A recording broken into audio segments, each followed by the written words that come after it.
good morning. It is Ginny, Tim, and Eli from DS Tech in Escanaba, Michigan. And we are here to talk to you about deepfake social engineering. And, we've touched on this topic in the past. Yep. But it just got real. I mean, you told me some stories, and there's my this jaw's story, dropping. I'm like, what? Yeah. I mean, it's for real. So before we dive into those stories, make sure you stay tuned so you hear those stories and how to protect yourself. But go to our website at dstech.net, sign up for our newsletter and your free security assessment for your business. Yeah. So tell us one of these stories. Well, just to kind of a little bit of context, Well, I suppose we should I'll probably go say Yeah. what is a deep fake first. Insert Yeah, so- segue here. So what is a deep fake is you usually people are usually hear like the term like, oh, it was Photoshop, the image was altered. Well, basically they're using that technology to now alter video and audio and other means of images to try to trick people into doing things. So that's essentially what a deep fake is. It's a fake version of a person, persona, business, whatever, and it's trying to trick people into doing something they shouldn't do. It's like Photoshop Okay. on steroids, but Basically, it's AI, right? Yeah, You know 'cause what? They usually use AI under the hood to do some The of that first stuff, episode that we did with Dave, we talked Mhm. about a little bit of history, and like deep fakes have been around a long time. Yep. There was even like a fake picture of Abraham Lincoln, I guess, back in the That's day. Back in the day, You know, yeah, it was sure, I mean, yeah. it was a pamphlet Look or at the Loch something. Ness monster. But Yep. yeah, so No, just kidding. Just kidding. Yep. but it's interesting. Yeah, that's interesting. Yep. Wow. So I go with this is basically talking about how social engineering is still kind of the oldest trick in the book. You know, you can patch software. There's something that comes out. We can usually patch the hole and it's fixed and you're good to go till the next one. And it's never ending battle there. But humans don't get patches. So unfortunately, we can't just patch people and be like, hey, look out for this. And everyone's Consider going this to your know it. match. So yeah, by being aware of things, going through security training, that's the best mitigation you can have towards this stuff. Because at the end of the day, humans are still going to be the number one vector, whether it's clicking the phishing email, whether it's doing something. It's humans are always going to be the weakest link in any sort of security system. It's just the way it is. Isn't it So. 94% or something like that of phishing of attempts could have been stopped by? It's a huge amount. Like if people were employee. trained, yeah, I don't know like the specific number, but I think like even when I'm it comes sure to it's ransomware, dependent on that. ransomware is still 50% started with phishing emails for the most part, like of all ransomware attacks. So it's like it's still the number one vector to get in, and it can be, it's one of the easiest things to try to prevent against. It's just having. It's also one of the It's easiest scary, way to trick people. but it so it's going to also- continue, right? Right. It's like, for me, I'm like, whew, I feel good because I don't think I'll fall for that. But it is scary because most You people. think you won't. I think everyone thinks that. So, Everyone thinks that. But you might have already fallen for it. Even No, all I'm of us just here, Yep. even smart Tim is falling Oh for yeah, it. No. everyone's susceptible. So. So, Not smart, Tim. So now the thing with this deepfake social engineering, it's not like, you have to go to a business, pretend to be part of the business, try to get some information from an employee, or you're trying to like scrape stuff from social media, or trying to call someone and pretend you're something else. It's a lot easier to now spoof some people like that. Mhm. So no longer do people need to show up in person, remote work, all that kind of stuff. That's and true. even though right now the AI stuff is No pretty one's easy to doing spot if you know what to look for. In a couple of years, it's going to be even harder. Like the first Photoshops were comical, right? But now Yeah. Photoshops look like stuff that's legitimate. It's hard to completely fake. tell. Exactly. So now this technology is going to go the same route. Where right now it's kind of janky. You can kind of see, the lips being edited, whatever. But in 2 to 3 years, it's going to be just as good as Photoshop, and it's going to be harder to detect that. So there's already some anti-detection well, the stuff in Groundhog's place. Day image that you had AI create Yeah. looked really legit. I was Yeah. like, Yeah. Yes. that looks real. Yeah, that was Yeah, good. yep. That was funny. Yep, yep. So I'm For just sure. It's like the only thing in there you could tell was that there was a word that AI spelled incorrectly with black letters. Oh, yeah, it on was the just bottom. like an illustration. Yeah, there was just yeah. one thing, but it could be just yeah. some symbols. Yeah, I Could don't do know. that. Exactly, yeah. Wow. So there's been 2 stories that have been kind of making the news, or at least are relatively recent here. One is more like politically motivated. The other one's actually business oriented. So the first one that people have been doing is there's been a spoofed audio of the president of the United States calling people in New Hampshire, telling them to not vote in the primary and to save their vote for the general election. Where if you know anything about elections, that makes no sense. Why Yeah. would you save your vote for And It that? also makes obviously, no sense. he Why was would the clearly president be too calling busy Yeah. with the you? Super Bowl. Like, That's what's my first thought. it's like, Why would the seems like kind of president odd. calling me? So that's Yep. you can search it. You can hear the audio. It's clearly fake. And because of this, the FCC has actually already made a ruling that any sort of robocalls cannot be done with AI. So there's a whole job market that's saved now. So all your telemarketers, you'll be fine. You're not going to have AI replace you. Yep. But at the end of the day, it's just the idea the audio can be spoofed to try to trick people to doing certain things.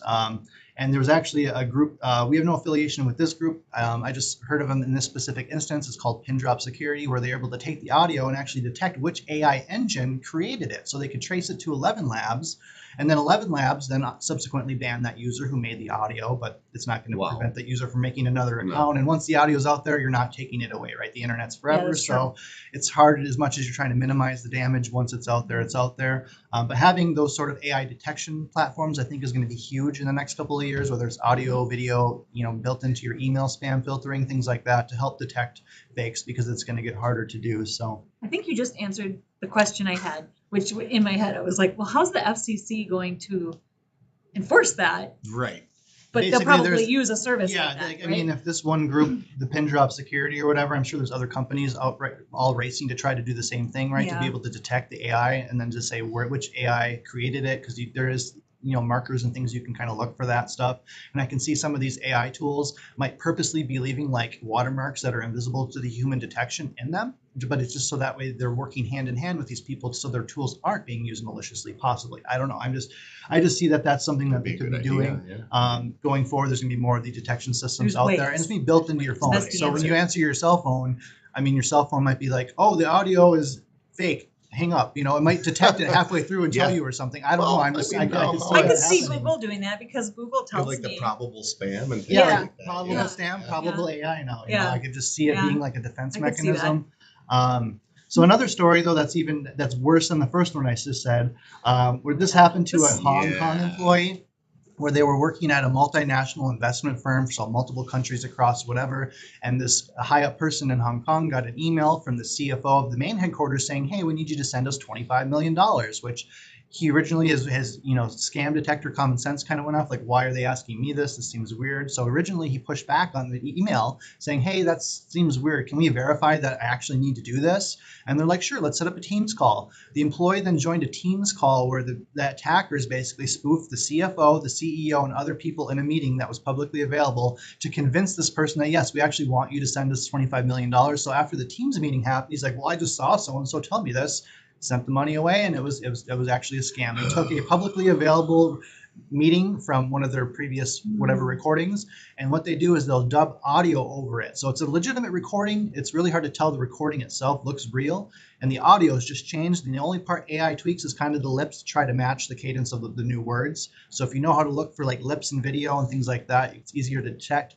But again, that's just the guy's detector went off, like, this seems like a weird request. Yeah. Let me call and verify directly. Oh yeah, let's do it via a Teams meeting. The Teams meeting was fake, and so they still sent the fake money. And that to me is just, that's where it's going, where that's obviously more of a targeted attack, and the initial email was compromised that was sending in this stuff, right? So you have this Do you certain things in think place, they, but Scary how crafted that was. It's, Yeah. Do you think they like hijacked the phone call then too?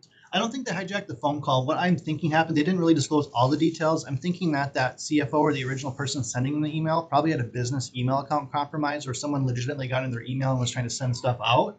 So you see that where someone will have an email and then they Yep. try to message other people with that email. So it looks like it's coming from a real person, but that email is in that short window.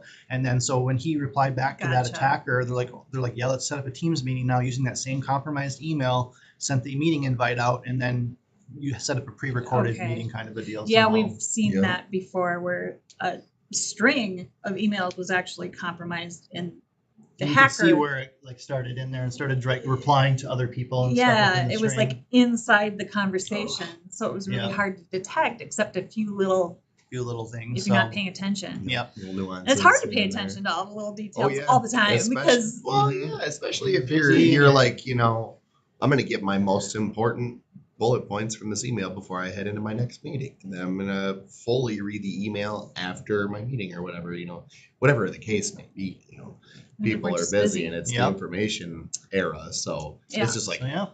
okay, done. I got it. Yep. So again, most of Read the these fine print. audio deepfakes, they're being done right now by taking an original video that's an actual video of some sort that exists, and then they're just dubbing new words over it, again with audio on the lips. So look for a video that looks like it's a legitimate video, but it's like that person would never say that. That's probably fake now, and you can kind of tell around the lips and the mouth is where I always look for on those videos, because that's what's usually being edited to try to match the new words that they're dubbing in, as well as AI audio. When you listen to enough of it, it has kind of a cadence to it. You know what I mean? You can kind of detect it a little bit. So, but with that, so.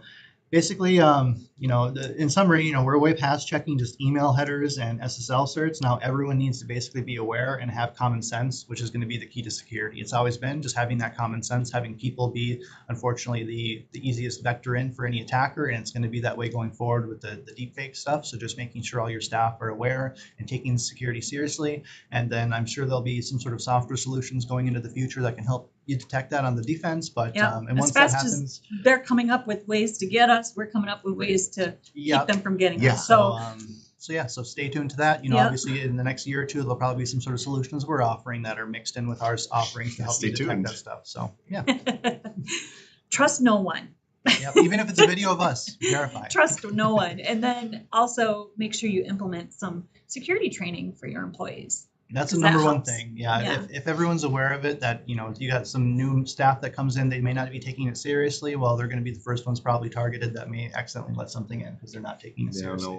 Yeah, I mean, if they're not aware of a potential threat, then how could they know to protect themselves? Yep. Yeah. All right. Well, be safe out there.